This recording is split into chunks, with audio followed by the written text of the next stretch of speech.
Hey guys, this is Ken Susi from Fishman Live. And as I said before, we're dealing with ways to avoid this current pandemic.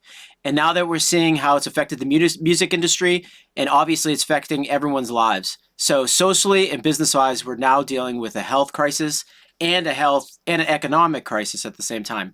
Please remember to adhere to your regulations of your state. I'm super happy that Mr. Devin Townsend is here with us live today. Here we go. And Devin is now on the screen. Yeah. How's it going, buddy? So, Devin, what do you like? Obviously, we live on complete opposite sides of well, I'm in America in Boston, Massachusetts, and you are all the way over in Vancouver, right? So, Right. how is it over there? Like, what are you experiencing with this whole pandemic and social distancing and all that good stuff? Same shit. Same stuff that you're dealing with. I think what you had said right before you pressed record on this is true, though. You know, we get to live the dream to a certain extent because I find that a lot of times the most difficult part of my job is actually having to leave my house and go, be functional in front of other people. So the fact that this gives me an opportunity just to work has been, on one level, really, really cool, right? Yeah, yeah. Yeah. Well, that again, before we really dive into this, let me just mention that we're not here to just, if we want to talk gear, if some of you guys, obviously there's an open forum, you guys can write your questions for Devin or myself. We're down to talk gear with you. We're down to talk anything with you. But right now, we're not here trying to sell you on anything. We want to talk about our artists' lives and what they're Oh, so dealing this is with. a live thing that people can participate in real time. Yes, Oh, yes. cool. Yeah, so everyone can just, right up here, right on the Facebook. Sorry, Fishman is broadcasting on Facebook, Twitch, and YouTube. And we've done this successfully with Toast Nabasi, Jen Majira. Who else did we interview? Ryan Bruce. I think Hmm. you contacted Ryan, right? Or Keith Merrow as well. You contacted Keith about possibly doing some live streaming yourself. So, Oh, yeah. so Yeah, no, it's cool, man. Is it Restream that you're using that goes through all these different Yeah, channels? we're using Restream right now, and yeah, it basically harvests all the different channels we can push out at once. But we're using Skype, as you can see, That's cool. to for us to communicate. But we were just talking about how the logistics of it. It's like Skype likes to hog one camera, so I have two cameras here. So Devin's looking at something a little bit different than me. But Yeah, man. people are jumping in right now. People saying that they love you from Portugal. Oh, cool. Yeah, it's all good. But anyway, yeah. So have you gone out of the house? What are you doing? Are you just staying completely quarantined? Are you getting groceries? What's the Yeah, deal? I mean, I've got old folks in my life too, right? So I've got to try and I've got to try and gauge how much I can rationalize in terms of leaving the house at this point because although it's not particularly overt in Vancouver yet, right on the wall, it's the same everywhere, right? So just a bit of prevention is really going to go a long way, and specifically with people in my life that are a little older. So I tend to go shopping for a bunch of folks at one time, right? So it's funny, we'll go through the drugstore and the liquor store and the grocery store, and then you just come back with like supplies for a bunch of people that you would prefer them not to have to go out, right? Yeah, yeah, Well, I mean, there's that, and they canceled all the schools, which is, a lot of work because amidst trying to keep my own industry rolling during this time and trying to sort of hopefully combat some of the losses that we incurred over the past couple of months. We've also got bored kids kicking around and dogs shitting in the living room, and you're just trying to like figure out a way to balance it all. Knowing your personality, I know there's a record that's going to be inspired by all of this. Good, man. Yeah, man. That's I think right now because what I've been doing since it started, since I guess it's been about 2 weeks, is so every day I put up a new song and video online, and I just spend my days just sort of going through my hard drives and finding things that are decent enough to warrant being heard, and then just sort of polish them up and give it to people daily to sort of keep the interest up, and it's good for me too, right? Yeah, But that's typically how the creative process works for me. Is I just had to vomit out a bunch of shit to see where the truth lies. And at this point, I'm just cycling through a bunch of identities, waiting for my inevitable album about kids being off school and dog shitting in the living room to occur. Well, that's the thing. I mean, a lot of people get to see you as Devin Townsend, the guy on stage, or the guy that's making this great music. You have a real life. I mean, a lot of people are under the impression that you and I or other musicians, we all drive to every gig in a spaceship. We all live in castles, and we all drive Lamborghinis for sure. You know that. Oh, But you have a I, real life. You have kids. I mean, you're quarantined with your whole family. You have daily things that you need to deal with, and it's great that you're talking about that type of stuff. well, I appreciate the forum to do so, man, because I think if there's anything that has been sort of underlying my intention professionally for the past few years, it's trying to sort of remove a bit of the veil of what it means to do this professionally. Yep. Because I think a lot of times the public could be forgiven for assuming things are like Motley Crue in the 1980s and all this. And although I've got a life that I'm very happy with, I'm super grateful for everything that I've got, and very thankful for all the people in my world and all this. I think that what does get lost in that sometimes is the fact that aside from the music, from the creative output, yeah, we have to contend. Everybody has to contend with the same things, right? So Yeah. I think that. Go ahead. I'm Oh, I sorry. was going to say, I see you as one of those people, a lot like Keith Merrow or myself. The best part about being a studio producer or someone who works and constantly is creating is that you could lose yourself for a month. Just like even when you almost quarantine yourself when there's not a quarantine. I mean, you're in the studio tweaking and writing riffs, and your family probably doesn't see you much anyway, and you're not going out anyway. So this is no change for you per se. I would agree to that to a certain extent, but I would also say, and I'm sure you would agree with this, just knowing by the time that we've spent together, that without some sort of self-imposed senses of discipline, man, Yeah.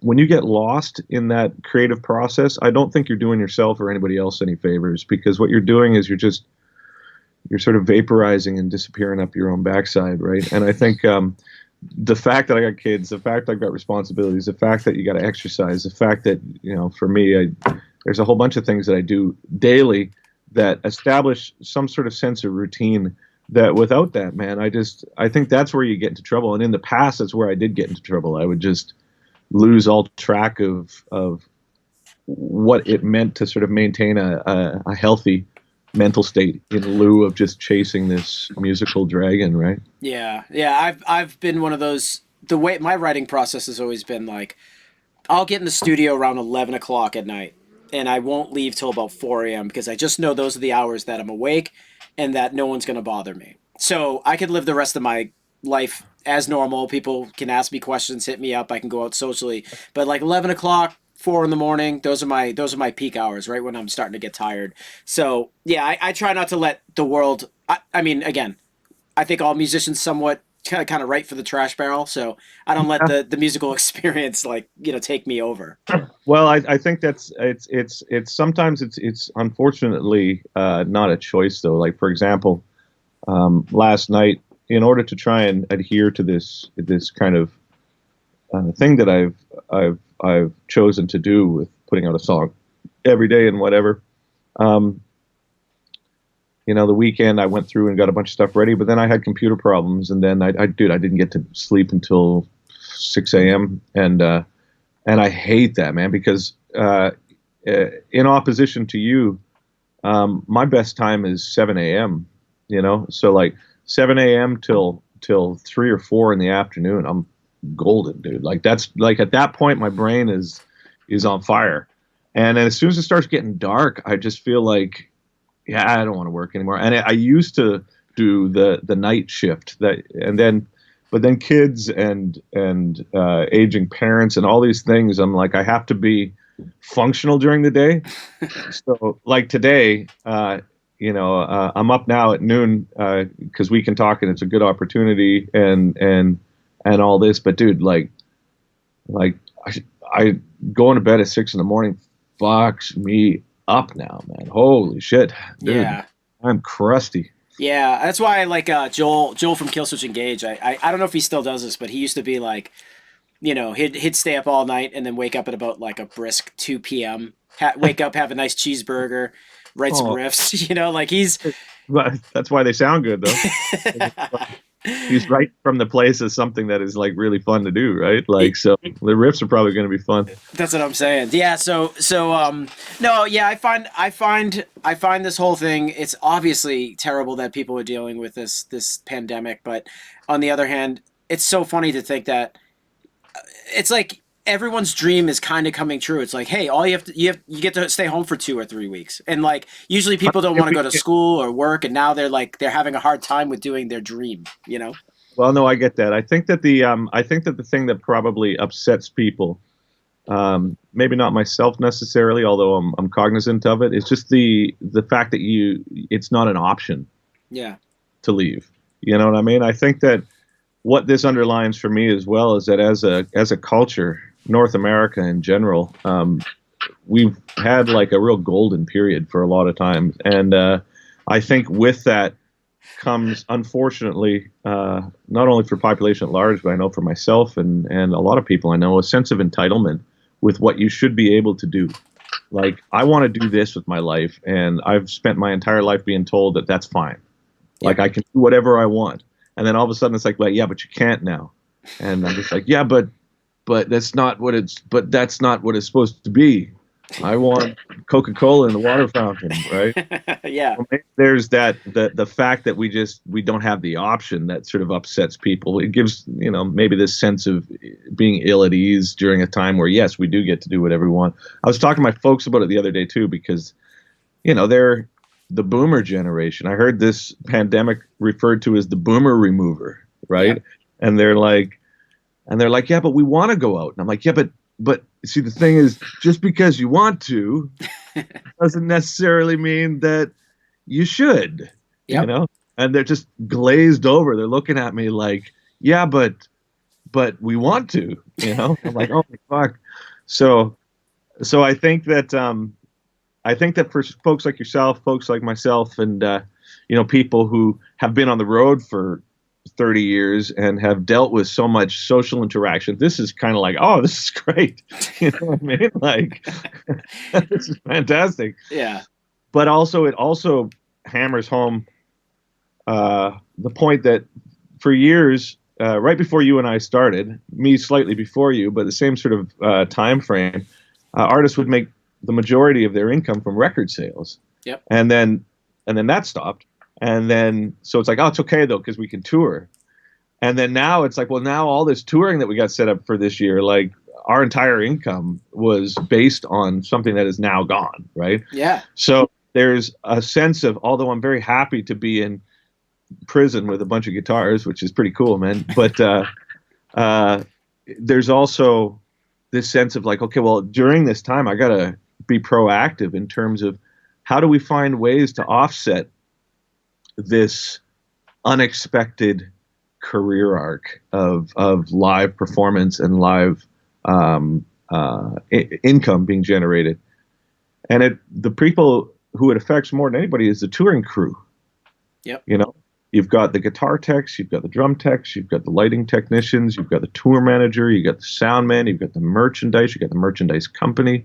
You got all these people who have families, a lot of them, and mortgages or rent to pay or whatever, or drugs to buy or whatever the trip is. And where do they make their money now? Like, yeah, they're stuck. I mean, you're stuck for sure. I mean, obviously, we'll get into what it's like being a business or band owner or leader. But okay, so for those of you that are watching that don't know, I mean, every day on the show, I have been announcing that Devin Townsend has a GoFundMe that's dedicated for the crew members of his last tour, which he had to cancel. So well, I guess like just talk about that. Like that's an awfully gracious thing for you to do. it's not entirely for the crew. It's to offset the entire thing. We have the band, we have the crew, we incurred about 250,000 worth of losses over the last two tours. Yep. And we were supposed to recuperate that for the summer festivals, which are undoubtedly off. And the crew, each one of these people lost out on 2.5 weeks worth of wage. Yep. You know what I mean? So what we're trying to do with the GoFundMe is just try and keep the business afloat, point blank, and during which try to recuperate for the crew what they would have made when we were out. And it's a hard thing, man, because ultimately I really dislike bringing money into the work. I really dislike monetizing what I do. I really dislike asking people for handouts, essentially. But in this scenario, man, what do we do? There was 12 people on that run. We're down $250,000, and the tours for the summer, like, you know, they're still advertising them like they're going to go on, but who knows? You know what I mean? Who knows exactly? So what we're trying to do with that is just try and offset some of this, and then try and provide a bit for the crew, try and provide a bit for the band, try and provide a bit just to try and, you know, everybody's sort of involved with this. And it's gone okay. It's gone really well, actually. It's gone really well, but it's like, you know, I'm just trying to figure it out now, man, because it's like we lost a lot of cash, and I hate thinking about money. Yep. Well, that's a funny thing. So prior to us even talking, because you and I just kind of got in touch with each other the past couple days, I heard about your GoFundMe, and then through a friend, and they were like, "Oh, did you see that Devin started a GoFundMe, and he's getting like somewhat ridiculed online, or some fans had some comments about it." So I was like, "Okay, that's cool. Let me go check this out." So then I started looking at what the GoFundMe actually was, and it made a lot of sense. And I'm glad you had the opportunity to explain exactly how this goes. Have you felt like at first people were a little bit skeptical on what your GoFundMe was about, and can you talk about like why, you know, like go into the business sense? Because I understand it, but a lot of people don't understand what this means. Well, forgive me if I'm a little bit uncomfortable talking about it, just because it is uncomfortable. Yeah. You know, people were just like, some people were very critical of it, and the whole process of it. And I think in a lot of ways, that's why I started doing this daily, releasing a new song, release a new video, like every day, to try and maybe underline the idea that the function of music in our society is very important in my mind. And some of the comments that you get is like, well, you should now go get a real job. And I think to myself, but my contribution to this mess, in my opinion, is best served if I can continue to create. So I've been doing the daily songs and daily videos to try and make it clear that this is not something I'm trying to take for granted. But on a practical level, so we did the European tour in November, and Empath as a record cost, you know, it was the most expensive record that the label and management had been involved with in the history of the label. And my whole thing with that period of my work was just like, it will recoup eventually. Eventually we'll be able to do the shows that will bring the money back in. Yep. So the first tour that we started in November, dude, I had 10 people on stage. We had 2 buses. We had a semi. We had video walls. We had, you know, best sound we could get, all these sorts of things. And, you know, the ramifications of that tour, even though 90% of the shows were sold out, is we were still out about $175,000 when we were done, as a loss, after merch, after VIPs, after everything else. And so the accountant came back and said, you know, you got to be careful here on the American tour. And I said, okay, well, for the American tour, it'll still be a loss, but when we get to the summer, we've got 25 festivals, and it's a different touring crew, it's a different touring band, and I'll be able to recuperate that. But then when the tour canceled halfway through, what was meant to recuperate, to sort of get to a baseline with that second tour, ended up being a loss of another $45,000. So between those 2 tours, on the hard costs, we were out about $210,000.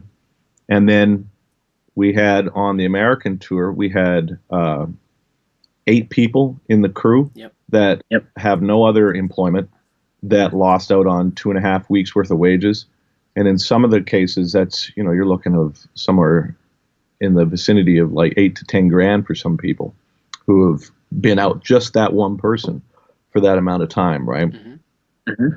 So I was looking at the future of, okay, well, what do I do? How do I not only continue to be able to create without having to get rid of everything that allows me to do this, but how do I offset that loss? How do I get funds to the band and crew? How do I, the management, all their bands and tours quit the thing, and they get 20% of the gross, right, or 20% of the net from the tour. Yep. So, you just start thinking, well, what do we do? How do we continue with this organization? So I figured that the best thing to do when it was suggested to me was to start a donation, considering the fact that people had been proactively asking to do so.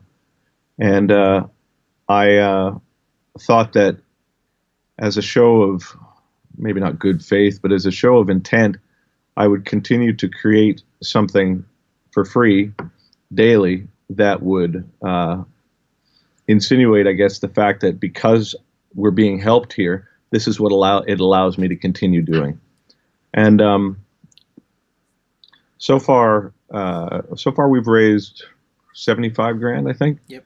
And that's great. Obviously, it's incredible. But we're also looking at the fact that the losses were substantially more, right? Yep. But I think, what do? We got to continue. And I figured that if people were offering, then at least that kind of helps.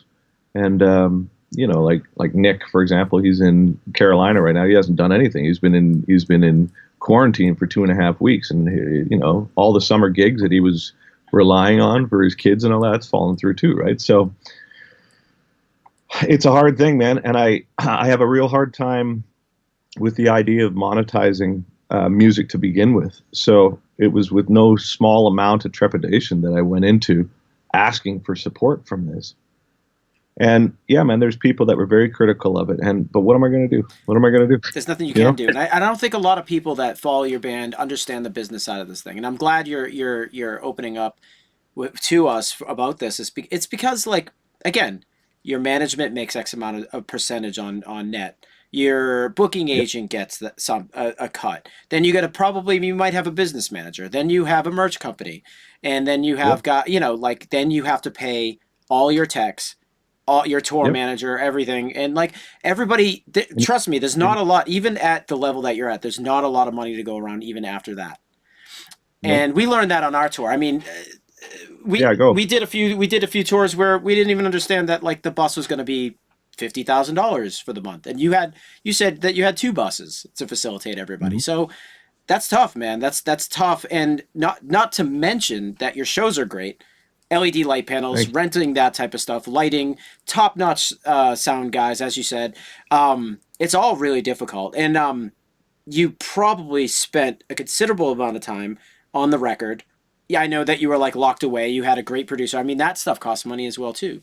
I know the label puts money towards that. I'm not sure if you get much tour support from your label. So that's a whole other thing. Even if you do get tour support from your label, that you have to pay that back on the back end anyway. I mean, it's like you get to the point where you've got to make a decision for your business. You got to make a decision for your family, and I don't feel bad about it. I feel embarrassed about the implication in some people's mind that I'm doing it at a time when everybody's suffering as a direct result of greed, as opposed to just like, holy fuck, man, I've been doing this for so many years. I will hold my hands up and say, I tried to make these shows as extravagant as I could under the assumption that I'd be able to recuperate that in the summer, and that was on me. Maybe my business acumen was not as strong as it could have been. Yeah. Yeah, but Devin, you've been at this for a long time. I mean, how many years have you been touring now?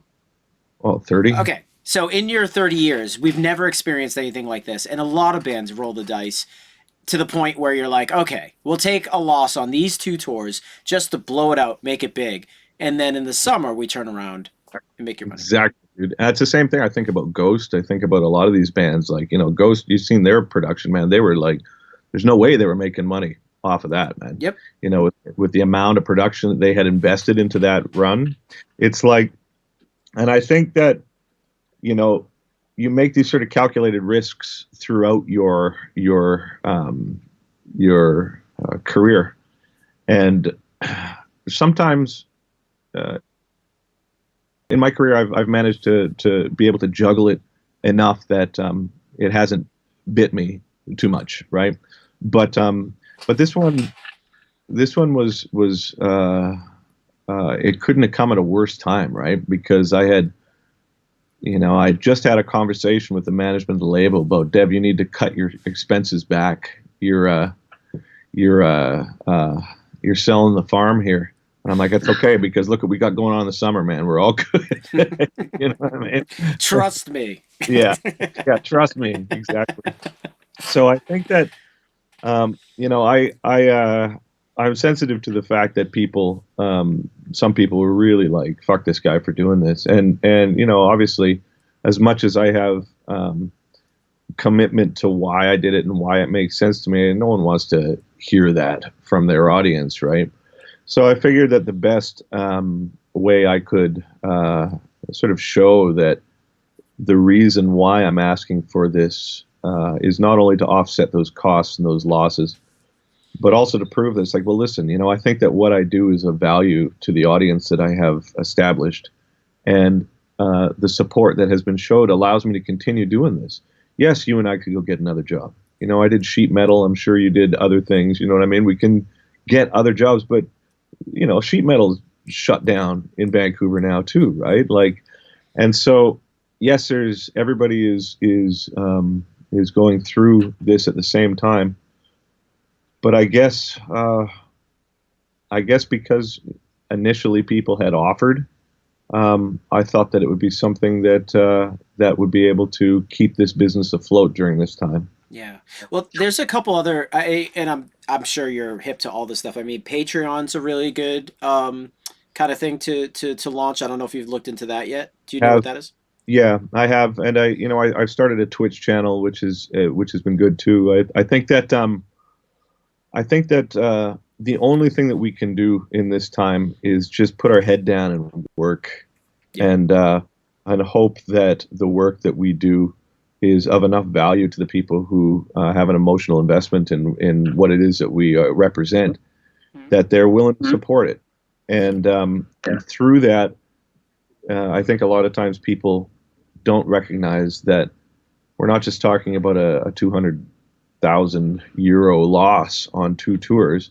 We're talking about the next 6 months. We're talking about the crew that lost out on it. We're talking about the band that lost out of it. We're talking about the fact that for a tour, I'm sure it's the same with you guys, where you purchase your merch, Yep. So prior to going out on this thing, like the day before we pulled the plug on this, we had done the second purchase of merch, and now it's sitting in Dallas in storage, right? So it's like with the tour dates on it and all this shit. So I think that there's and another thing that I would certainly point out is one of the reasons why I'm hesitant to even talk about these things is because I don't want it to come across like poor me, or trying to gain sympathy from people for it. It's more about I think I can potentially help as a result of the music that I do, that has, in my opinion, helped the people who enjoy the stuff that I do over the years.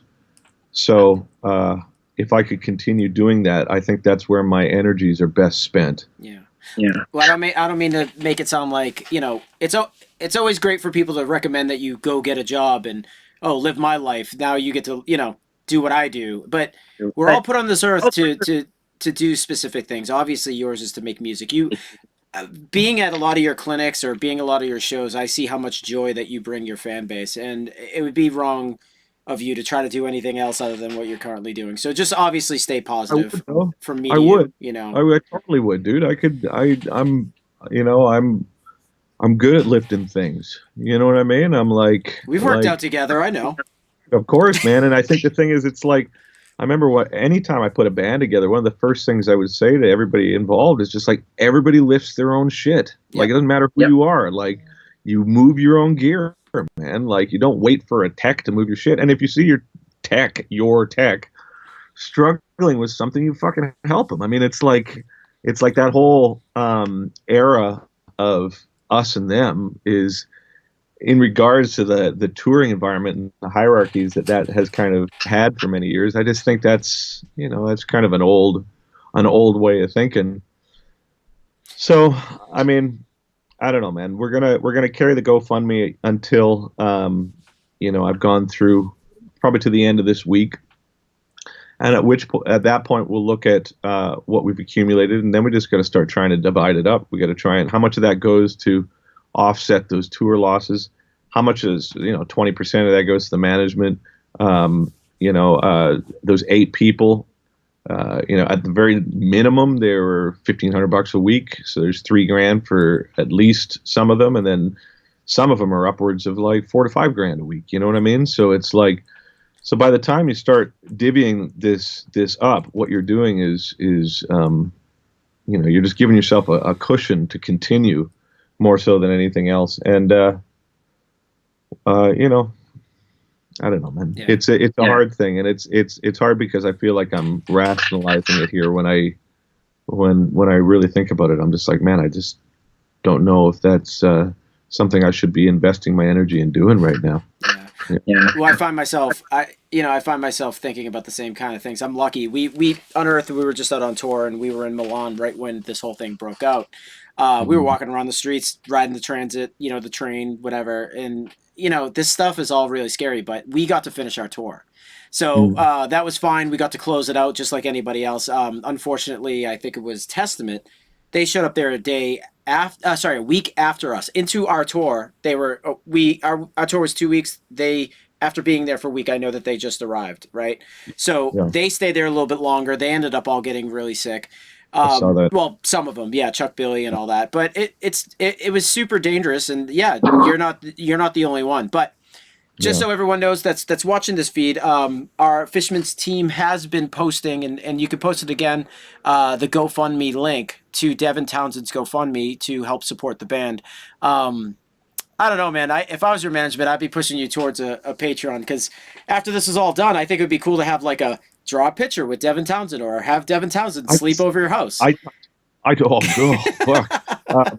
I think the thing that I worry about is because of course, and I'm sure the same thing happened with you. As soon as this happened, I'm getting, number one, all my buddies are at home bored. So as I'm working, my texts are fucking blowing up just like nonstop. Yeah. It's just like, hey man, just watching Tiger King, just wondering what's up. You know what I mean? Yeah. You're just like, oh dude, I'm fucking, But on the other hand, I get emails every day from label and management, and they're just like, we should do this now. We should do this. We should start a Patreon. We should put out a bunch of product. We should do, you know what I mean? Yeah. And I think that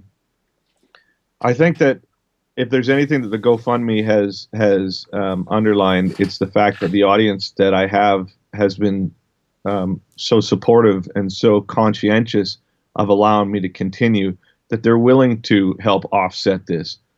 And for me to continuously push product on them at this point just seems really ugly. So a lot of the reason why, when I contacted the label, I contacted the management, I said, I want to put out a new song every day, every 2 days. I want to offer a bunch of free content right now, because I think that if alongside of something like a GoFundMe, I'm saying, oh, and by the way, sign up to this monthly thing, or buy this product, or spend $50 to get Vince Neil to tell you your name is Derek or whatever that video was. You know what I mean? It's like, I think that it's one thing to say, hey guys, this is what the reality of the situation is. In order for us to sort of buffer the next 6 months so I can kind of keep going, your help would be appreciated, and as a token of goodwill, here's a bunch of free shit. Here's the most free shit I can do with as much care and attention as I can, as opposed to thank you for the donation. We're also offering a Patreon, and we're also offering, It's true. for every $10 spent on the Look at Devin webcam, you get a pair of Ziltoid socks or something. You know what I mean? And it's like, I don't know, man. It's a hard thing, but that's looming. The whole thing's looming. So what I've tried to do here, I think, is just try to open myself up a little bit more to the creative side of the audience and say, well, here's a bunch of stuff every day. Yeah. And hopefully that says something about my intent, right? Yeah, I thought you contacted Keith Merrow, but actually I think it was Matt Heafy was the one that was discussing live broadcasting and content. Matt Yeah. Heafy is very interesting. His whole thing is that he goes on Twitch, and it's funny. He's there for like 4, 5, 6 hours at a time, just playing guitar, talking to his fans. It's unbelievable. I mean, obviously he's giving them content. He'll do vocal warm ups in front of people and stuff like that. But yeah, it's you're totally right. Like you want to be. Matt's very sincere in what he does, but in your end, it's like you're very sincere in what you do. You won't want to sell people on stuff. You're obviously asking for help for good Yeah. reason, and I think it's a great thing for everyone to subscribe to. Jeffrey Franco's asking, can I use PayPal to donate? I don't know. I think so. I hope so. That would be really nice. Yeah. I think I was so ashamed at having to ask for the support that I haven't even looked. You know what I mean? It's like I just got, Jasper at the management company set it up, and I haven't even looked, dude. It's like, and I think a lot of it as well is a lot of the reason why I felt ashamed of it is I've been really critical of bands that use their notoriety to sell shit. Like it just seems to be in opposition to what the intent of trying to document music, like as artists, you're just listening and you're just like, okay, I hear that. Okay, it's this. And then the hope is that through that you can help people. You know what I mean? That your intention for making this music is coming from a place of love, and that by providing music for people, specifically in times like this, it gives people something to sort of alleviate some of the drama, right? Some of the suffering that this particular plane that we live on brings. And so when I have had to use that platform to say, oh, and by the way, I've got a pair of sandals that I'm selling as well. You know what I mean? Or here's if you really want to participate with me, here's this thing that I do for the low price of, it's like sham wow, dude. It just always struck me as like if you do this and you get this. And so when the GoFundMe thing came up, I was just like, holy fuck, how do we do this? How do we offset this, man? Like, Yeah. The accountant's freaking out, everybody's freaking out. So when I finally went for it, I was just like, okay, I just don't want to hear about it. I want to think about it. And then when it's done, at least it'll help. We can divvy it up, and all that will go to everything else. And it means so much to be able to continue. But I mean, with Patreon and with all these things, what I would much rather do is just to be able to continue giving everything away, and then to have people support it. So maybe sort of ramble, but that's just what I am. Maybe the fact that the GoFundMe has been successful, it has allowed me to rationalize in the eyes of the management and the label giving away content daily, which is kind of what I've always wanted to do, right? Yep. No, that makes total sense, and I'm glad we got the opportunity to have you explain this and to talk about the GoFundMe. It's just strange that that we live in times like these where I agree with you. I understand where you're coming from. It's really hard to never have to ask your fans or anybody for anything and then turn around and have to ask stuff. So I totally get it. I think your fans really appreciate it, and they can see through this whole thing. Well, I appreciate Everyone's that. stressing. I appreciate that, man. And I think, again, like when I started seeing some of the negativity that was coming through, I just thought, okay, well, I can't fight that. I'm not going to go online and debate people about this shit. I figured the only thing I can do is just start writing. Yeah. That's what I did. So Well, I'm like, here, man, I get your criticism. I totally get it. So here's a new song and a new video every day. Here's me showing how I mix on Twitch. Join up. Here's me doing my shit, man. Like, what do you want? Happy birthday. Like, whatever you want, man. Like, just my uh, personality, man. I think I'm a fairly functional adult, but by a fucking thread, brother. You know what I mean? yeah. So it's like, and the one thing that I can do is music. I can do that really good, man. It's like I could make some really shitty furniture. I could be a fairly decent shipper. You know what I mean? Well, you're But I Canadian. You could always bounce back with some hockey. You could play professional hockey. couldn't even do that, man. I'd be doing ice angels on the rink. But it's like we see. So with that in mind, I'm like, man, in this time in human history here, it's like I think art's important, and um, I think I can offer some uh, you know artistic support to the people that give a shit about what I do during this time. So Yeah. So, thank you. so as I stated, even just to start this whole conversation, it's like, so most of these people are coming at you, the ones with the negative comments, they're coming at you thinking that, again, you drive to your shows in this spaceship, you live Yeah, in a castle, you drive a Lamborghini. yeah, Like, people don't feel bad for those people that when they think about, this is why I wanted you on here, is just because it yes, humanizes you as a person, you as a business owner, because Devin Townsend is your band. Like, that's your project. That is for you. But you're a business owner, just like anybody else, and it's awesome to be able to run the business of this awesome thing that is also your childhood dream, I'm sure. yeah, yeah, Yeah, you have to pay salaries, you have to do things. You're in charge. yeah. I think again, like a forum like this where you're giving me an opportunity to sort of explain it is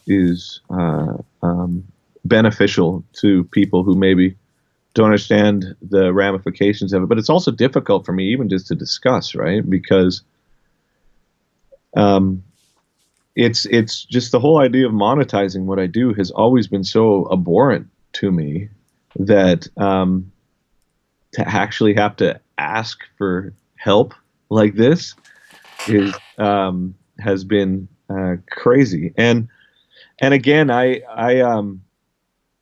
the same reason why we said, can you take PayPal? The same reason I don't know is because I don't even want to think about it, to be honest. I think that using a a donation platform and then trying to get people to buy into that further is almost the same kind of psychology where you're just like, now you can buy my GoFundMe. You know what I mean? It's like, Yeah. if you buy the GoFundMe today, we'll give you a song tomorrow or whatever. I can't wait for this period to kind of level out so that I can hopefully be able to provide some more content for people in a way that seems to be not in line with just monetizing everything, man. Holy shit. Yeah, no, I hear you. Well, with that being said, I'm glad we gave you the opportunity to set your piece. I'm not sure if anybody else that was interviewing was asking these questions, but I feel No, like they were important. no, I But can. I really do, man. y- And if, I may I ask as well, like, I think a lot of the criticisms also come from the fact that not every band has done this. no, Yeah. So I think that there is a certain amount of Unearth didn't do this, or any of these other bands didn't do this. So where do you get off thinking that you warrant this type of support? And my answer to that is, well, I don't. I don't warrant it, and I don't think that I deserve anything more than anybody else. People in my world had asked to help. We put up a thing to accommodate that for very real problems, and people responded. And it's a difficult thing for me to get my head around. I don't make any excuses for it, and I also don't want to spend much time trying to rationalize it to people who think it doesn't make sense because in this particular climate more than anything else, man, it's like no one wants to hear anything from anybody. So, you know. Yeah. So to switch topics, so around the house, now that you're quarantined with your family, um, are you like cleaning? What are you getting into over there? I start writing music at 7 o'clock in the morning, and then I go till 4 a.m. and then I'd make a video starting at about 11, and Wow. I'd put it up every day, man. And then I go shopping for the entire family, and I clean and do the meditation in the morning. I do the exercise in the afternoon, and dude, it is fucking full on right now, man. But it's like, even the people closest to me saying, you don't need to be putting out all this music right now. But I think maybe there's a part of me that's just insecure about the fact that people just think that the fact that I've received donations from people implies that I'm being greedy about this or something. Maybe I just feel so fucked up about that I'm like, no, look. It's not about the money. It's not about the money. Here's more. Here's more. Here's more. Here's more. Right. Yeah. And uh, ultimately, I want to help, man. That's like I don't want to. That's been the whole intention with the music that I do for years, man. I'm like, if I'm going to do this, I want it to be of some benefit to society rather than just, compounding the bullshit, right? Yeah. Well, I think it's great that you're staying kind of active in the sense that I mean, when I don't know how you're doing it, to be honest with you. So, being a musician myself, you get in the studio, you pour your heart out onto tape, especially this like grandiose idea that you had for your most recent record. It's like you put together this like you put so much effort into it, and then you're finally touring on this project, and now you're like, oh, you know what? I'm just gonna get back in the studio and just start writing every day and producing videos and content. That's really hard to do, especially sometimes you feel emotionally and Oh, dude. emotionally spent on writing in general or And this creating a project. this is where I'm at right now, and I just spilled coffee, which is great. Um, this is where I'm at right now, and I think the benefit of it is the next project that I'm hoping to do is this project called The Moth, which is like I mean, honestly, dude, it's like some weird symphonic opera shit. It's like pretty far from metal, right? But it's a whole paradigm shift in terms of my writing psychology and the learning curve in terms of orchestration and learning how to do this and trying to find ways to make this opera, which is, dude, if I thought the last project I did was expensive, this is stupid, right? It's ridiculous. So to be able to get this content out at this point is, if you're looking at it from a glass half full, which of course I do, because again, I will say that I'm just so fortunate. I may be tired, but I'm still fortunate, right? The glass half full here is all this music that I'm putting out right now is shrapnel that is getting in the way of me being able to focus on my next record. I've got all this stuff that I'm thinking, this is good, but where the fuck am I going to put this? This is good, but I mean, like, I put out a heavy song online the other day and people are just like, yeah, man, you should do that again. I was like, dude, I got one of those songs in me per year. Yeah. It's not like people are like, you should do that, a whole record of that. And I'm like, dude, I can't. It's like, I got one of those a year, man. And it's the same thing. I'll put up a pop song and, the people close to me are just like, dude, you should do a pop record. And I'm like, dude, I got one of Yeah. those. I got one of those songs, man. And it's like, so I've got this sort of archive of material it doesn't fit anywhere. And yeah, it'd be cool if I was inspired to write a record full of brutal stuff. Then it'd be a cool record full of brutal stuff. Or it'd be great if I was inspired to write a record full of pop music because, hey, I got a record full of pop. But it just doesn't work that way. Like I'm just like, oh, I guess I have a pop song. Is there any more? You should Nope. do what I did a few years back. I have a 5-year-old niece. Well, at the time she was 5. She lives next door, and I saw yeah, that. the I Want Candy video. You should just grab your kids that are just like destroying your house right now. And just put them in front of a mic. Well, I think it's like, I I think that even in talking to you here, one thing that this underlines is as well, situations like this can teach us a lot about ourselves too, right? And I know that through this, I've recognized, even through how I felt so, I don't know what the term is, ashamed or insecure of asking for help for what I perceived as a very real Yep. problem. And that transpired in me going, here, just understand that my intention is not to be greedy. Here's, I'm not going to even fucking sleep. You know what I mean? It's like, but then you start thinking, well, you're just playing the martyr role again. Why can't you just say, look, it's important to me. Fuck you.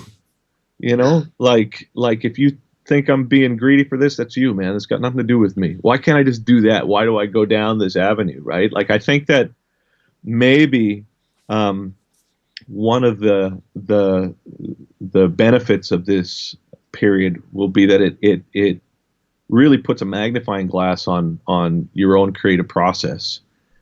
And I think that there's a lot to learn from this for me, just going through this period. And maybe just by blowing all this material out right now, what is behind it is something that is more confident or more self-assured than I've given myself credit for. I don't know, man. We'll see. Yeah, sometimes just shedding material and then also being candid with it is a good thing. You can see what sticks. Maybe Yeah. maybe you take a direction musically that you normally don't, and it happens to get out there and people like it. Who knows? Yeah. Yeah. And I think that ultimately, again, I want to help in some ways. So the Twitch stream has been good because I think it allows people to sort of see that I would like to also remove the veil from my creative process as well. It's like, this is how I do this. It's not alchemy. It's not, there's a certain predisposition in me to do it in a certain way because I've got these kind of obsessive tendencies or what have you. But this is the process. This is how I do it. If you want to do it, this is how I do it. Yeah. Right. That And that's awesome. I don't know, man. Yeah. I think also what will also come out of this period is the truth, because, I have spent, and even prior to doing the Empath record, I think I was becoming a little more dissatisfied with what I was doing with my last band, because the impression I was putting across was that everything in my life is always cheerful and always like positive thinking and I'm just like, actually, that's not the case, man. I'm like super neurotic and like super moody and like all these things like everybody else. So maybe like Twitch and all this sort of shit, it's just like, oh, that's who these That's people cool. are. Yeah. You know? It seemed like Yeah, seemed that's like you cool. were ahead of the curve. At NAMM, you performed at our booth, and you're always a super busy guy. You're always jumping from company to company, and you're really cool about playing everybody's gear that you support. But you were way ahead of the curve. I think you were wearing like gloves, shaking people's hands with gloves on and stuff. Like, so were you? Did you foresee this all happening, or are you just trying not to get sick at NAMM? I'll spin it like that, but I think it's a lot more just like I just didn't want to touch people. Well, yeah, it's You easy to know, get sick at NAMM. it's easy to get sick at NAM, and also it's like, I think I can suppress a lot of my neurotic tendencies for the sake of appearing less neurotic than I actually am. But maybe this is what I was saying a second ago, like this, through this whole quarantine thing and the Twitch and all this sort of stuff, the truth will come out and you're just like, oh yeah, that guy's just fucking bananas, just like everybody else. I think, I've got a couple things in my life that I just have like, not a severe phobia about, but like a phobia about. Like, dude, I hate change money and I hate jewelry. Like, I hate it. Like, I hate touching it. I just hate it. Right. But I remember in strapping years ago, because Jed used to know that I hated pennies so much. I was drinking a beer and he's like watching me. And then by the time I got to the bottom, he'd put a penny in my beer and I'm just like, fuck, right. But my point is, it's like, if I had to help my family by moving a whole bunch of jewelry and pennies with my bare hands, yeah, fuck yeah, dude. No problem. No problem. But if I'm given a choice as like, do you want to touch that? I'm like, no. And I feel the same way about shaking hands and all this sort of thing. Like, man, I'm do whatever I have to do in order to do what is right, right? But if I'm given an option, man, yeah, like I'd love to have a barrier between me and everybody. So if you're anything like me, I'm just pulling this up. I don't think you guys could see this, but these are all the things that I dislike. Oh, I remember that list. You can't see; it's just white. Ah, Unfortunately, you got. Yeah, yeah, yeah. these guys are seeing Oh, it. there. It is. Oh, he almost came in. Get a little closer. One more time. One more time. And almost, almost. There it is. Okay, now stop a second. Chest tattoos, the color purple. Yeah, there's a million of them, but like, babies crying, crooked picture frames, Totally, like loose changes in there for sure. We, totally, dude. So, and I think the thing is, it's like with our profession, we can sort of construct this personality that people purchase. Like, oh yeah, you're this guy. You're the crazy guy, or you're the whatever, right? You got to put your hand up against the thing. You're out of oh, focus now. Here, yeah, yeah, uh, almost, hold yeah. on. There's Ken. Let's see if I back Yeah, up if it works. I think it will. But that's the thing is, I think you can construct this identity that's like pleasing, that you'd like people to perceive you Yeah. as. But I mean, I think a lot of times that same type of sensitivity that allows people to create music that's super intense. I mean, you're not going to get normal people out of this No. shit, man. Not like anybody's normal, but I don't know anybody who does what we do. They're just like, oh, that's a normal guy. That's the type of guy you can see working at a bank. We're all fucking bananas, dude. And I think that now that people are just like, oh, let's watch you function. Let's put a camera in front of you while you're working. I will never do that. I will never be that guy. I don't know. See, that's what I was bringing up before. I don't know how Matt Heafy does it. He opens his whole life up to the world, and me, I'm like, I'm sitting here writing a pet peeves list, and then I'm like saying to myself, like, oh, I should write a everything I like list as well as a pet peeves one. And I'm like sitting in a jacuzzi eating Milano cookies, and I'm like flicking them like an ash into an ashtray.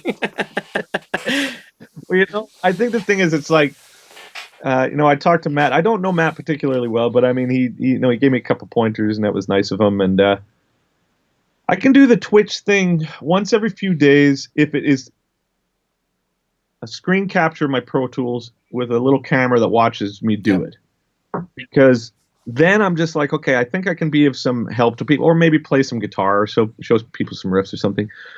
I think I can be, again, of some help to people if you can say, well, look, this is like a tutorial for what I do.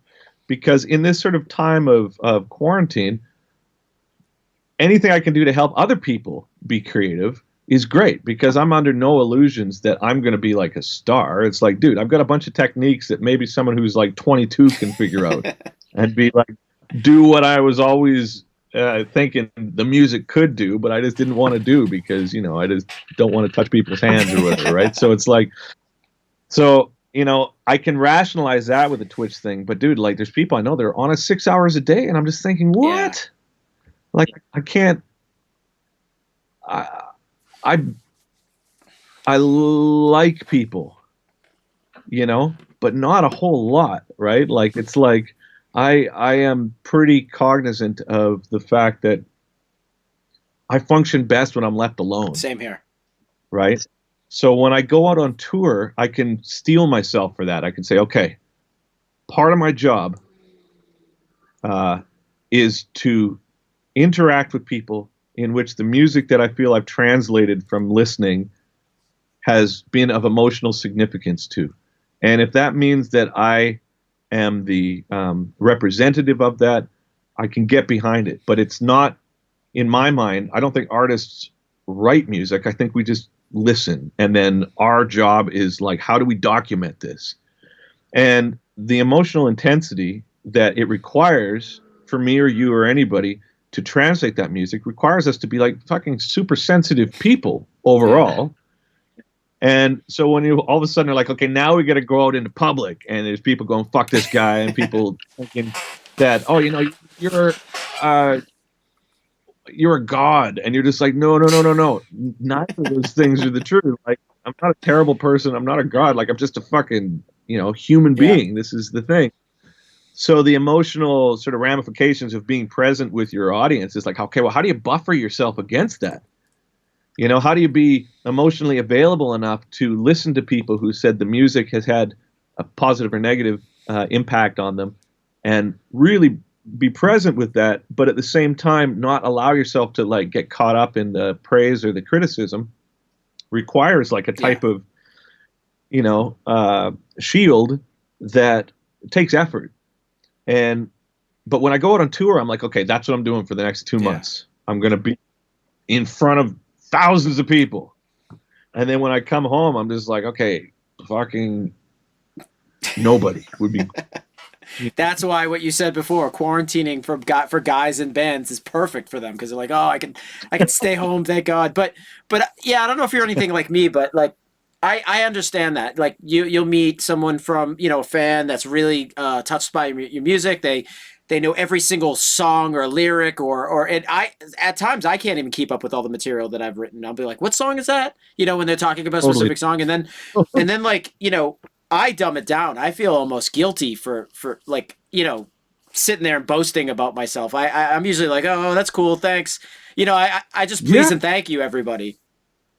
Well, I think that's the difference between. I think there's two types of artists. There's artists that think that the music or the art or the painting or the sculpture that they've created is because of them, and there's artists, musicians, and painters, etc. that just like, I just tuned into something and I heard it or I saw it in my mind's eye, and I just used my caveman techniques to try and make a stickman version Yeah. of it. And so if people hear it and they're just like, that's really Yeah. great. I'm like, well, all I did was like make a real rudimentary version of what it Yeah. is. And anything that people resonate with, that, in my opinion, is you're resonating with like something that's like eternal, and something, like your true nature, and the true nature of all of us is like, it's like beyond you. It's beyond artists, Yeah. right? And so I'm happy to take compliments from people like, hey man, you worked hard. I'll be like, fuck yeah, I worked hard, man. I worked really hard. But if they're just like, you wrote that, I have a problem with that, because I think to myself, you know what? I'm just listening. But maybe that's the difference between something, because you know people full well are just like, yeah, my music is the shit, and you're right, man. You should get down on your knees and praise King Heavy Metal here. You know what's funny right? is I'm a huge fan of music creation, like what happens behind the scenes, bands, how they function or how they make it to that place to get that song. And this is really Yeah. cool thing on YouTube. You should probably watch it if you ever have the time. It's called 2000 A Go Go. So 2000 Okay. A Go Go, right? And it's I believe Okay. these guys do documentaries, or they're splicing film up from other documentaries from Germany, and they tell the stories of all these guys who really wrote the songs. Like there's basically like there's like Lust for Life by Iggy Pop, right? Was written by David Bowie, but they were writing it in their hotel room, and it's an amazing story how how they got there from like 0 to 100 real quick. But there's this one story I've heard a long time ago, and I hope it's true, but you and I don't. I know you, and I know you don't feel like this, but you remember the band Counting Crows? They wrote that song, Mr. Jones.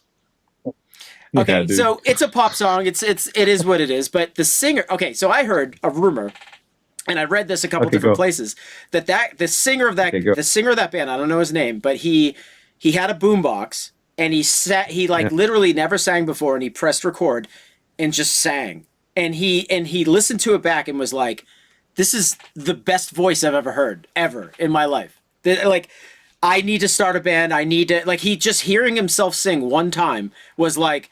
Oh, dude. I've never heard that before, and I think that's amazing. I don't even know any humans that feel like that, man. It's like, anytime I hear my voice the first time through, I'm like, well, there's that. Fuck, dinner time. Let's go back and try this again. Yeah.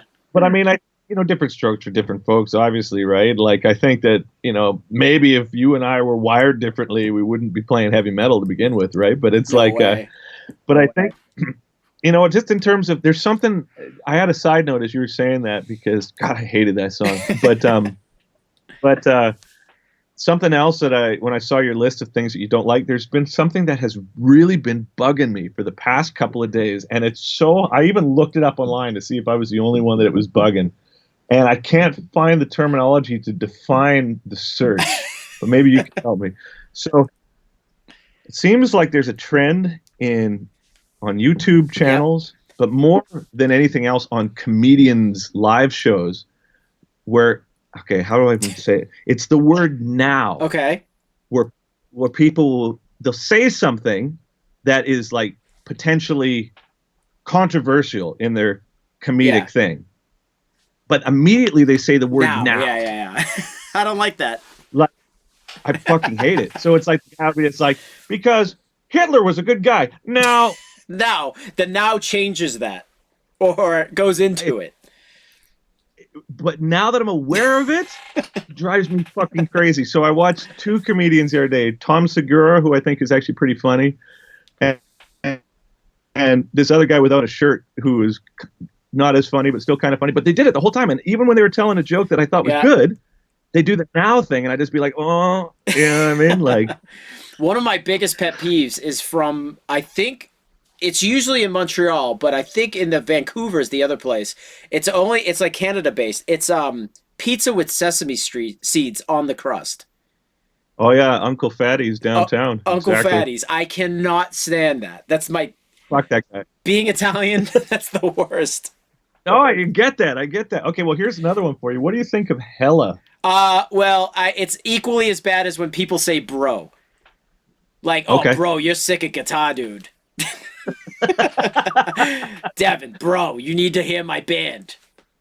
Is one preferable to the other, or are they both equally They're both as equally shit? shitty, yeah. That's okay. I All have right. one on here that I saw recently was a person was licking cake. Yeah, What? like it was like a piece of cake, and then before they bit it, they licked it a little. No, no, no.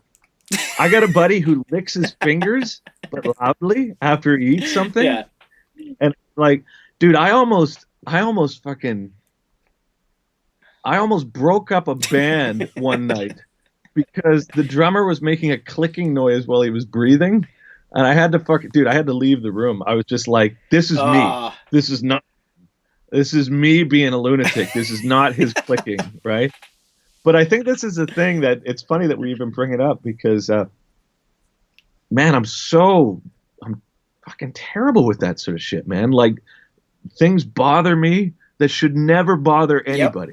Shouldn't like the fact the comedian says now, the fact the YouTube guy says, well, I tried this. Now, it shouldn't bother me. It shouldn't bother me.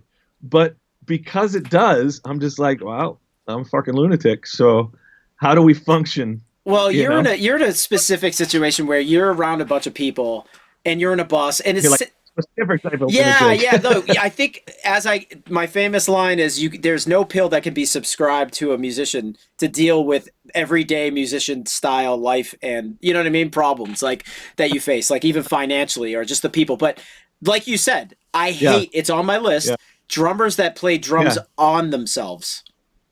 Like they're sitting at a table socially and they're just playing drums. Their kid, you know, double basses happen on the floor. They're slapping their face and their shoulders, and I'm like, oh, this is the worst.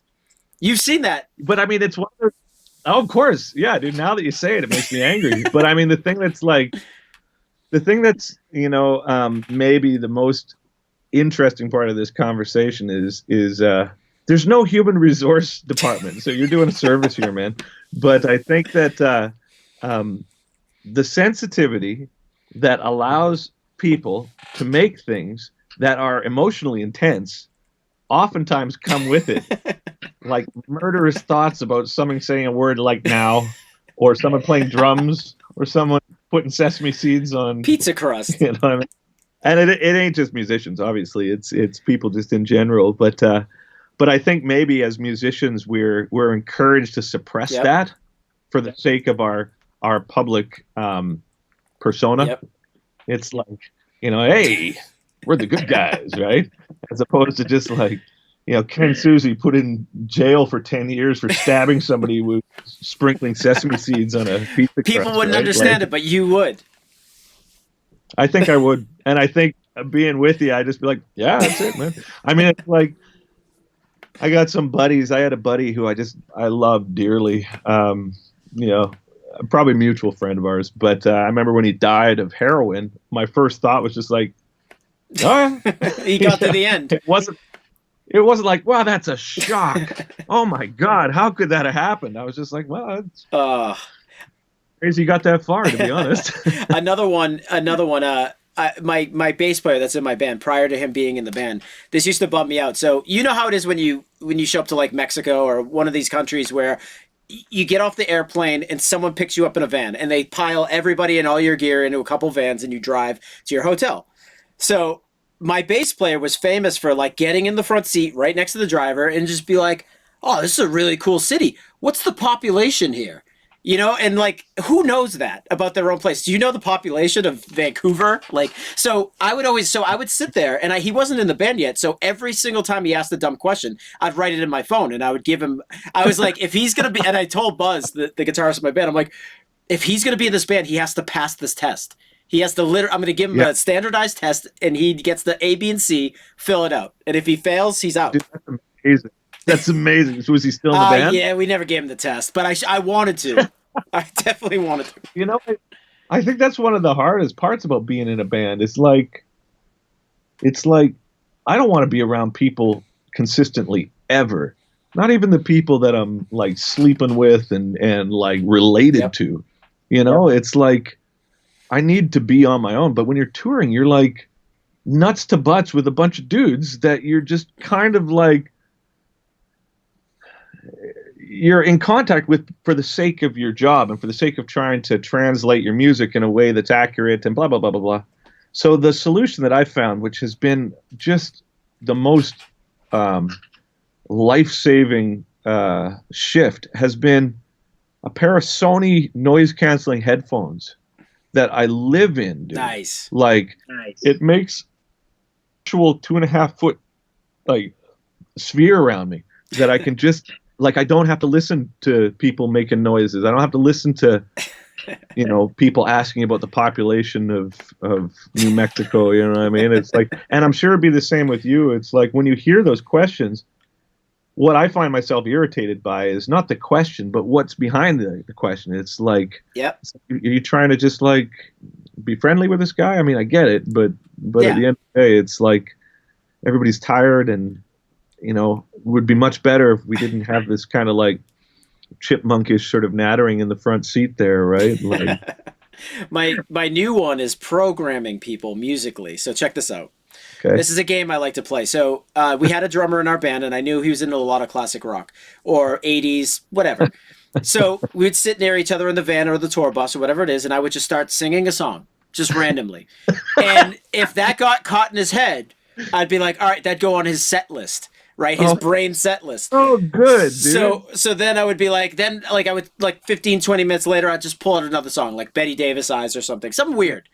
And I would write down a list of these over time. I wrote down the set list for his brain. And then like I could switch the song by like just saying another song. So I'd start singing the song, and 5 minutes later I tried singing another song on his list, and that would get caught in his head. Tell me he didn't know you were doing this. He didn't know I was doing it. He still to this day doesn't know. See, I love that. Okay, I'll counter that. We had this engineer that worked in the studio. He was a good guy, but he was always like, it's like such a sedentary life living in the studio that he'd always be not judgmental, but really like adamant about what he was eating. He'd be like, no, you have to drink a certain amount of water a day. And he's got this sludgy algae shit that's in it's just like, and he was like a nice guy, but he was, he wasn't in shape. He was just like, but because he was always sort of professing the benefits of this shit, and we knew that he loved chips, we would just like open a bag of chips and just like put it just within his arm's reach. Like, and so he just, he'd be eating it while he'd be working. And then as the day would go on, we just move it further and further away. So he'd have to like lean into it to the point where it's the same thing, man. It's like, I don't know. Maybe it's like a way to try. You know what it is though? You're on the road for so long that these are the things that relax you, even though that they're terrible. Maybe that's it, right? Maybe that's it. It's like, you and I could go fishing, and I guarantee you and I would have the reels and the bait. We'd be stressed out. But if we were to play a practical joke on somebody about chips, I think we'd be at ease. Dude, I used to love fishing, man. Like back before sturgeon were were on the endangered list, the Fraser River in Vancouver, dude, you could pull these like 6 or 7 foot sturgeons out of the river. We'd go there after work and just, my grandfather, that's what we did, man. I just loved fishing, man. Oh, fishing's Yeah. great, but I was just throwing that out. No, But I just thought that was an invite, and I was going to take you up on it, man. I was like, let's go fishing. listen, I will go fishing with you any day. I suck at it. I know how to Catch and release, bro. yeah, well, that's the tough part. As I could catch fish, I could throw the line out. I just Yeah. can't get the fish and pull the hook Well, out of its mouth. See, this is it. It's like, I my diet, if you want to look at it, like I do this 80-20 diet, which is like 80% vegan and then 20% whatever the fuck I want. Yeah. And it's like, and it works well for me because that way I'm not always stressing about what I'm eating if I'm in a place where I can't get shit or whatever. Yeah. But when we were kids, it's like, yeah, we used to pull the fish out and just kill them. You know, you just take the mallet and you just like crush their skulls, man. And I remember thinking at the time, I was like, oh, this is what we do. And then I think it was after That's how you learned. Yeah. yeah, dude. Then you hit your mid-20s or you do a bunch of mushrooms or whatever, and you're like, that's fucked up, man. Yeah, well, the first time I ever went fishing, I caught a turtle, and that vibed me out. Oh, dude, that sucks. Yeah, because I'm like, oh, what am I gonna do? It's a turtle. I was expecting a fish.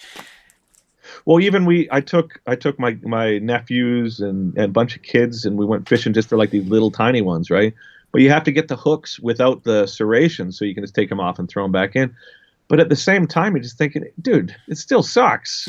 You know, It does. this fish comes out, he's like, got this big piercing through his lip, and you're like, oh, he doesn't feel it. He's just a fish, right? And Well, I think you can relate to this. Now, picture walking down the street. Let's just say you're going out for air today, right? and you're walking down the street. No one's on the road at all, and you see a cheeseburger fall from the sky. You Sure. would be like, I'm going to eat this cheeseburger that fell from the sky. I would eat the cheeseburger even seeing the hook. Yeah, okay, yeah. So you put your mouth on it and you get like zapped up into outer space with a bunch of aliens. You'd be at home. I first thought it's like worth it. We're good, man. But that's kind of the same thing I think they're dealing with. So Yeah, I know. man. I get it, man. I think that it'll be interesting at the end of this pandemic to see which artists, you know, the audience have continued to think are all right. Because what I fear is that by, you know, being ourselves, you know, Twitch or however else, I've managed for many years to kind of make a version of myself presented Yeah. to the public that's palatable to a certain extent. You know what I mean? Where I'm like, and then, but in this, I'm just kind of like, okay, well, let's just sort of get a more realistic view of where we're at. And, you know, as a 48-year-old dude and, you know, equal parts positive to negative. I mean, it's like the fact that I just, you know, I dislike such bizarre things with such a passion is like, I'm just like, oh, fuck. That's You know, awesome. For years I was able to be like, yeah, but, you know, and now I'm like, yeah, fucking, right? Well, Lewis wrote that he wants you to put out a Ziltoid burger, right? What would be in it? Listen, mystery. It would be a mystery. It's for you to fill. All right, let me think. You're the owner. I'm the owner of Ziltoid. I would Yeah. say there would be some type of lotion in there. Okay. Yeah. Well, Suntan lotion. Instead of mayo. Yeah. Instead of mayo, just like hand cream. All right. Maybe that's it. Just like some prosthetic thing with hand cream on it between two buns. Oh god, you'll appreciate this. There's a band. I'm not going to name the band, but let's just say that the tour manager was front house engineer was a little bit drunk all the time. Came on the tour bus. It was a hot day. They were doing the festival circuit. Comes back in, decides to make a sandwich. Mistook the mayonnaise for the suntan lotion. Made the sandwich. The whole band was like, "Is he really going to eat this?" And the guy takes one. I mean, the sandwich was this big. He takes one bite and was like, "This tastes like crap," and ate the rest of the sandwich. I mean, I think you're right that when you're on tour, it's like those are the moments you live for. You're just like, wow, it's so weird. Man, he might eat hand lotion. This is great. I remember I remember Jed. Jed, you know, I fucking love Jed, man. And he was a guitar player and strapping, but he would do this thing that he would call it the Simon. Like if somebody was holding something in their hand like this, he just lightly just hit their hand and it would just like torpedo everywhere, right? And it was like such a dick move because there was no aggression to it. And he'd just go paff and shit would go all over the place. And I remember we were backstage at some venue and we were watching the drummer from the opening band. He had spent like 10 minutes making this sandwich, right? Like he had the bread and he had different types of mayo and like the mustard and meat, all this shit. And he was just walking over the thing and Jed just came in and was like, bap, right? Sandwich pieces everywhere. And he just fucking slathered peanut butter on a piece of bread, just sat in the corner like Well, our bass player also loves that game. And he loves doing it to other people to the point where they all kind of like are like, dude, what's your problem? Because our band isn't like that. We don't mess with sleep and we don't mess with food, right? So, but then Buzz, like when he's like just hanging out with him, he'll hit something out of his hand, and they'd be like, I thought you were into this. Everyone established that it's not cool. Yet when you do it to him, he's bummed. Oh God, I should get my bass player Chris on this live feed at some point. We should probably call him in just to rag on him. I think that's the thing, man, is it's like the weird thing about being in a band is being anything specifically in a metal band, because there's a lot of press that we get. Too much. Yeah, I agree, man. It's like so in a sense we get this almost like low-level celebrity status, but we're not celebrities, dude. We're fucking, selling 3,000 or 4,000 copies of a record, right? Yep. So it's this weird thing where you've got all this attention, yet you're just kind of like, yeah, but we're not really like celebrities. We're just kind of like, like what was that thing? I remember where you put your dick on the door handle of other dudes' buses. Yeah. Yeah. Right. So and then watch them go into their bus. You know what I mean? Like, it's like, and I think that's kind of how we alleviate these. The weirdness of this job is just like we fuck with each other, right? Yeah. And that's why it's also hard too in such a small industry when you have people that are really critical of each other. Oh yeah. It's like whether or not you're playing prog metal or death metal or pop metal or grindcore, dude, everybody's we're all huffing each other's farts in vans, right? And it's like, so when you see people who are really critical of each other publicly, I just think to myself, like, fuck, man, we're all kind of on the same team here, man. We don't have a lot of other people to relate to this, right? Like, yeah. Well, you and I have done the bus tours where like, there's like 17 bands on one festival. I like the interband kind of ragging on, like, oh, did you see Devin Townsend today? He was jumping rope. And that's just like your story. That's your MO for the whole tour. Yeah, that's it. Well, then it's like you end up, we end up calling it, what was it? Blatching, where you start with a topic and then by the end of it, it's like, he's like the leader of some jump rope regime that like, is functioning in the background of this touring thing, right? It's like, and everybody gets in on it and then you start like making up these fictional backstories about, his prior to being in a touring band, he was actually, a failed gymnast or something, right? So it's like you get this long backstory, and then I fucking love it. And the best part about that is like when you meet the guy, everybody's the same. Everybody's just like, "Oh, you're jumping rope today? Hey, cool, man." yeah, everyone's cool to you to your face. And then you go back, dude. He was jumping rope. I told you he was going to be there. No, it's like Matt Heafy's one of those guys too. Like we did a few tours with him, and Atreyu guys, Matt Heafy. There's a lot of guys that are into jiu-jitsu and all that stuff. But like to us, like East Coasters, before all that stuff was like hip on the East Coast, it's like they're doing karate in a tent, and then you start giving directions to your friends, like you'll see 3 guys over there doing karate. Take a left, and then you'll be at the front house. But I think that's also.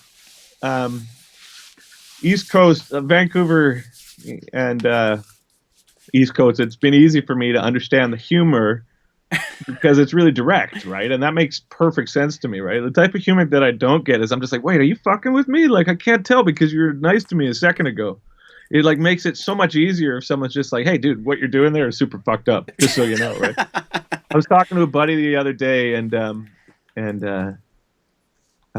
he says, "Hey, I was talking to a mutual friend, and he told me about something that you went to that he put on." Yeah. I was like, "Oh yeah, yeah." He says, "Why didn't you tell me about that?" And I said, "Well, you know." He says, "Well, what I told him is that you must really like him because you didn't tell me about that thing, because if you told me about it, we would have fucked with him. Like so, like there's just no way that you know." Yeah. Oh I my think God. I think that's it, man. It's like I don't know, dude. It's But a the weird. convert the word I think you were looking for when you were saying like we're famous but we're not really famous. I don't know if this is a word yet, but we should be calling it fame-ish. We're Famous. famish. Oh, dude, I love that. Yeah.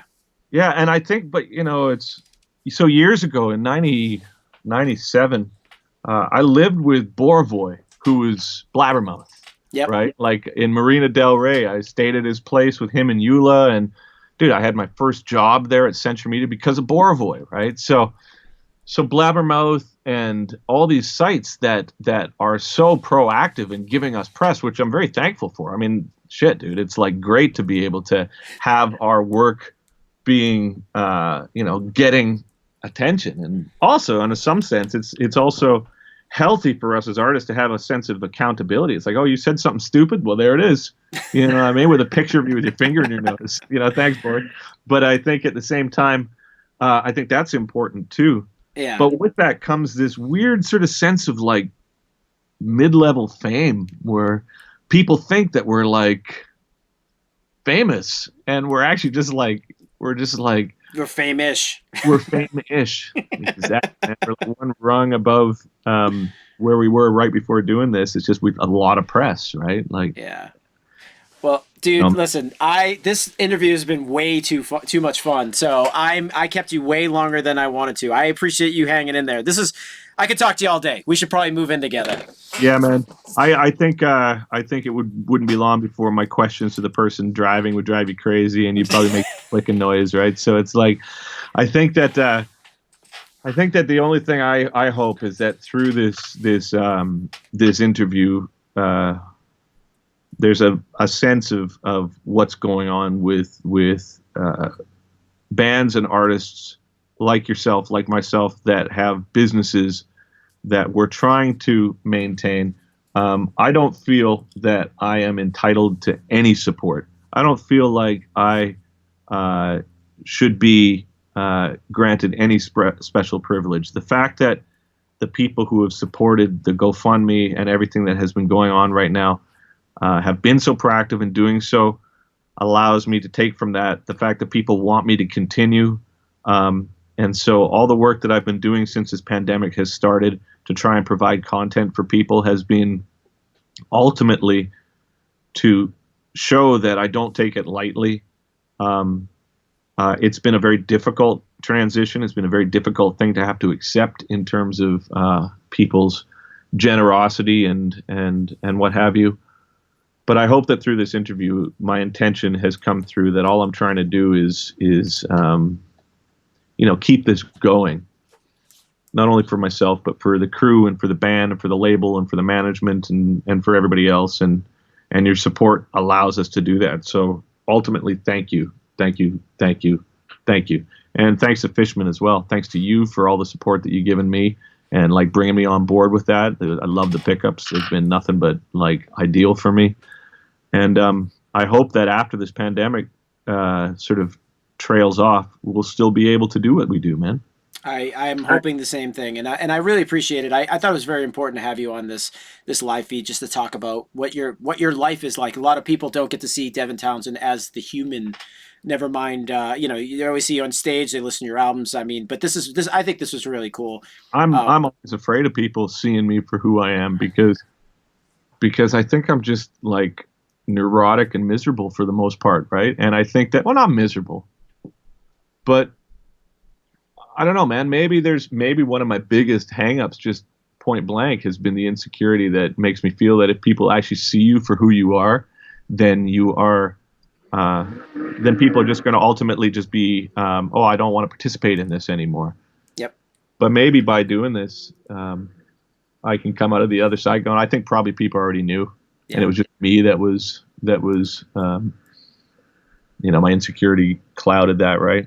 Yeah, well, they always have an interview on YouTube, like the interview that ruined so and so's career. Hopefully, this was that interview for you. I appreciate that. This is the demise of Devin Townsend. It started here at Fishman Live. Well, you know what? I couldn't think of a better guy to do it with, man. Yeah.